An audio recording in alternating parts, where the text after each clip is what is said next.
Herkese merhaba. Yine karpuz bahçemizdeyiz. Karpuzun sulaması ile ilgili konuşacağız. Nasıl sulandığını anlattık, hangi yöntemlerle sulandığını anlattık, tül örtme işlemini anlattık, maçlama işlemini anlattık, karpuzun aralarını sürme işlemini de anlattık. Çok fazla soruldu bu soru. Karpuz hangi sıklıkta sulanır, nasıl sulanır, ne kadar sulanır bunu aktarmak istiyoruz sizlere.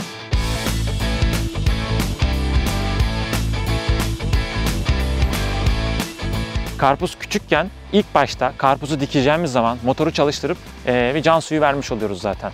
Toprağı sulayarak başlamış oluyoruz. Toprak sulanırken karpuzları o suyun içerisine dikiyoruz. Diktikten sonra, dikme işlemi tamamlandıktan sonra biraz daha çalıştırmış oluyoruz. Yarım saat ya da bir saat.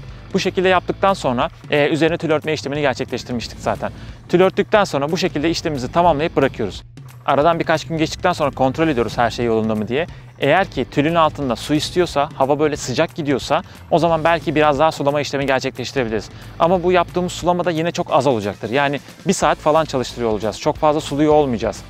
Daha sonrasında atıyorum ilerleyen zamanlarda, hava biraz daha ısındığı zamanlarda tülün altında olduğu için soğuklardan etkilenmemiş oluyor. Tülün altında sıcak kalmış oluyor. Sıcak kaldığı için biraz daha az sulama yapıyoruz. Tülün altında çok fazla sularsanız biliyorsunuz hastalık riski oluşmuş oluyor. Bunu önceki videolarımızda tül serme işlemi, örtü altı yetiştirmeciliği adlı videomuzda bahsetmiştik zaten sizlere. Onun haricinde zaten altında bir de malçlama işlemi olmuş oluyor. Atıyorum haftada 2 sulama yapıyorsak malçlama olmadan, malçlama varken haftada 1 sulama yapsak bile yeterli oluyor. Zaten malç naylonu toprağın zeminini nemli tutuyor. O yüzden çok aşırı fazla sulamaya gerek duymuyor. Çünkü karpuz zaten çok fazla suyu seven bir bitki değildir. Yani yağmurlar yağdığında falan böyle iyi ki yağmur yağdı, çok güzel oldu falan diyebilecek bir bitki değildir.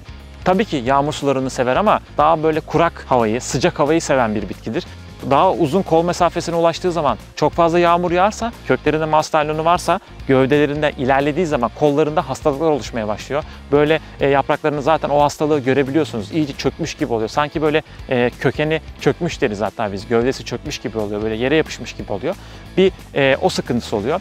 Eğer damlama sistemiyle suluyorsanız karpuzunuz daha küçükken çok fazla böyle uzun sulamanıza gerek yoktur. 1 saat sulamanız yeterli olacaktır. Belki haftada 1 sularsınız, belki haftada 2 sularsınız. Karpuzun durumuna göre değişmektedir yani.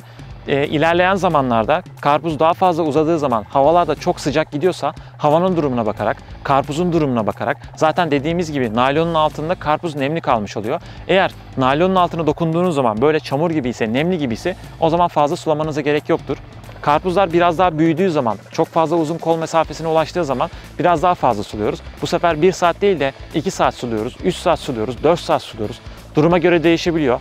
Haftada 1 değil de haftada 2, haftada 3 sulama yapıyoruz. Haftada 3 sulama yapıp 3-4 saat sulayabiliyoruz. Havalar daha fazla sıcak gidiyorsa tabii ona göre ilerlemiş oluyoruz.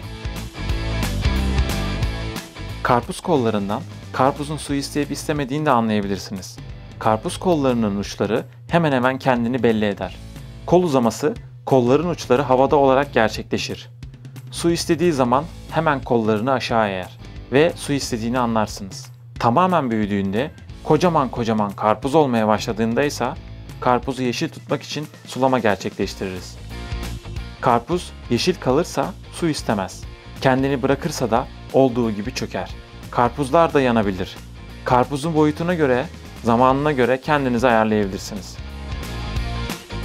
Yalnız burada dikkat etmemiz gereken şeylerden biri karpuzu her seferinde ham suyla sulamak karpuzun gelişmesini engelleyebilir. Karpuza gübre vererek karpuzun gelişimini hızlandırabilirsiniz. Zirai gübreler olabilir, karışımlar olabilir, karpuzu besleyecek gübreler olabilir.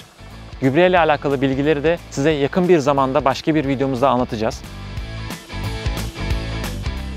Biz karpuzda sulama işlemimizi bazı şeylere dikkat ederek de yapabiliyoruz. Mesela tül altında fazla sulama yapmıyoruz. Yağmur yağdıktan sonra aralarını sürme işlemi gerçekleştirdiysek bu sefer aralarını sürdükten sonra, kolları kapattıktan sonra bir kez daha sulama işlemi gerçekleştiriyoruz. Çünkü zaten kollar bayılmış oluyor. Suladıktan sonra daha fazla büyüyebiliyor. Bu şekilde yapabiliyoruz. Karpuz büyüdüğünde sulama ile ilgili önemli noktalardan biri sulama yapıldıktan sonra hasat yapılmamasıdır. Eğer karpuzu toplayacaksanız birkaç gün sulama yapmamalısınız.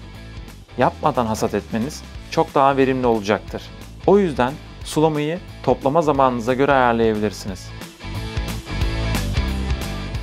Karpuzu öğlen sıcağında, güneş tam tepedeyken sulamanız tavsiye edilmez. Ya sabahtan sulamanız ya da akşam öğleden sonra, hani ikindinden sonra sulamanız tavsiye edilir. Sabahtan yaparsanız öğleye kadar bitirseniz çok daha iyi olur.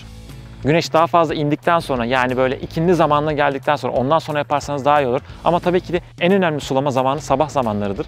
Öğle çok risklidir zaten. Sıcakta suladığınız zaman çok fazla damlamaz. Çok az damlar. Çünkü sıcak o kadar fazla olur ki zaten anında kurutabiliyor. Bu şekilde size alternatif zamanlarda, alternatif olaylarda karpuzun sulamasına dikkat ederek ilerlemeniz önemlidir.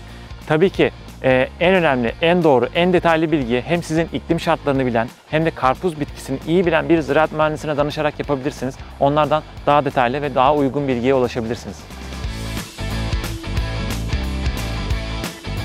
Bugün karpuzda sulama sıklığı ile alakalı konuştuk. Bununla ilgili size bilgi verdik. Hangi durumlarda sulanacağını, hangi durumlarda sulanmayacağını anlattık. Umarım faydalı olmuştur. Bize destek olmayı unutmayın. Üretimle kalın.